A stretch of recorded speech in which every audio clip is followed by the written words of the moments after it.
God, please raise my bottom. Amen. I bet you don't hear a prayer like that very often. My name is Tyler. I'm an online chaplain. You're probably watching this on You Got This with Tyler on Facebook or on YouTube or on one of our Instagram shorts. So the question is, what am I talking about there? What am I actually doing? Well, I'll tell you what I'm not doing. I'm not praying for a physical condition. I'm also not praying to get off my butt, right? Raise my bottom. It isn't about me getting off my butt and doing something. It's a lot deeper an issue. It's one where there are always in all of our lives areas and things that we want to change. Some of them are too hard for us. Some of them, it will cost us something in order to be able to change. And we don't want to do it. I know I don't want to do it. It's easy for me to become complacent. It's easy for me to be happy with who I am and how things are going. And it usually takes something catastrophic in order for me to be able to change. I hate to say it, but that's reality. That's just how it works for me. I don't change unless it becomes painful enough that I have to change. And that's what that prayer is about.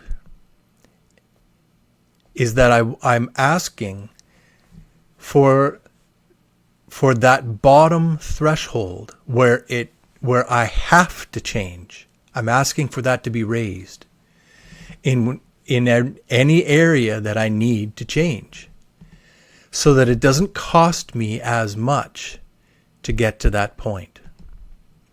I'm sure all of us know people who hang on to bad habits or to ways of doing things, or maybe even those with addictions. And it is really hard to change. Very, very difficult to change. And usually it takes something outrageously difficult in order for them to change. That's when they hit bottom.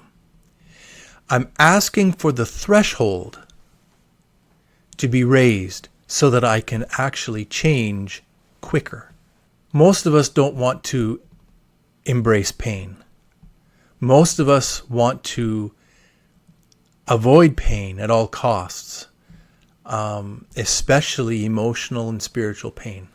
That's pain that's very difficult to quantify, very difficult to describe and work through. It takes a lot of time and effort for most of us. And yet those are the very things that we need to face, and they're the things that need to change. And it is hard. As a chaplain, I've had opportunity to work with people with addictions, and they describe to me how they don't know where that bottom line for them is. When have they hit bottom? They don't know. And I don't know either. When I've hit bottom, when is it bad enough that I have to change? I don't know. Most of us don't know. We go through life and we come through our situations and we get to a place where we're like, man, the pain of staying where I am or maybe in the situation I am in is worse or more than the pain it would take in order to be able to change. And I've talked to people who have been in abusive situations where they've been abused, and that is also something that they describe, is that it takes a tremendous amount to get to that place. And my heart just goes out to you for changes that need to be made but we can't make. They're so hard. They're so hard. So I want to tell you a couple of examples. Maybe this will help. Maybe this won't. But I'm going to tell you anyways. I had opportunity, as I said, to work with people with addictions in psychiatry. And one gentleman that I remember that I worked with, a young man, had come into the forensic assessment unit in the hospital that I was working in. And he had come in without really understanding how or why things had got to the place they had been. He had tried to change before, but hadn't been successful. He told me that his friends always dragged him back into the kind of lifestyle he didn't want to have. He was drinking to cover his emotional issues and problems. He had had a head injury years previous, and that affected his ability to be able to concentrate, and his anger outbursts were quite severe, and it just went on. And after several weeks of talking with him, he started to talk about what this change in coming into the hospital meant. He had been unable to change. He had tried everything that he knew how to do. And then had an incident with a gas station attendant. And ended up in the forensic assessment unit for pre-trial assessment. That, he said, was his bottom. He had never been involved in any kind of altercation to that degree before. And to be brought up on charges of something where he did something was absolutely his absolute limit. He was not going to do anything like this again.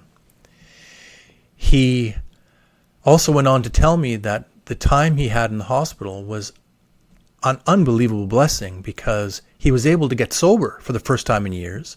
It brought him away from the so-called friends who were there, who were not helping him and were keeping him in that place of bondage, really.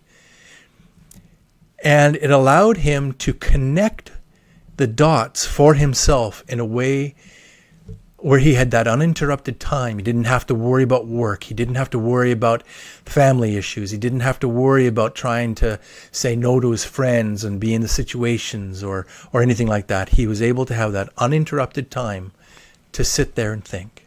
And he did, and he processed. And that was his bottom. He hit bottom. I think most of us have times in our lives where we've hit bottom, or think we've hit bottom in one way or another.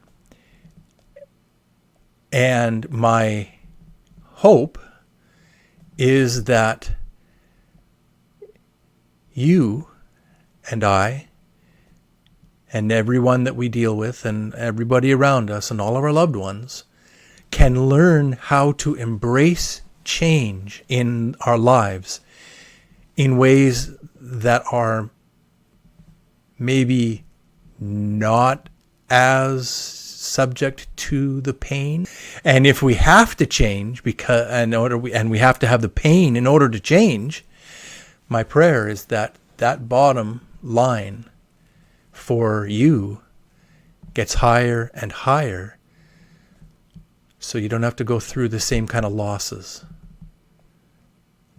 so that you don't have to experience the same type of pain, maybe to the detriment of everybody else around you.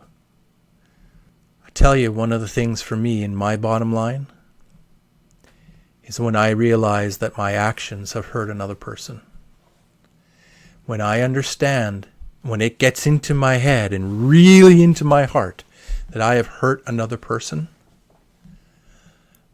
that stops me in my tracks. And I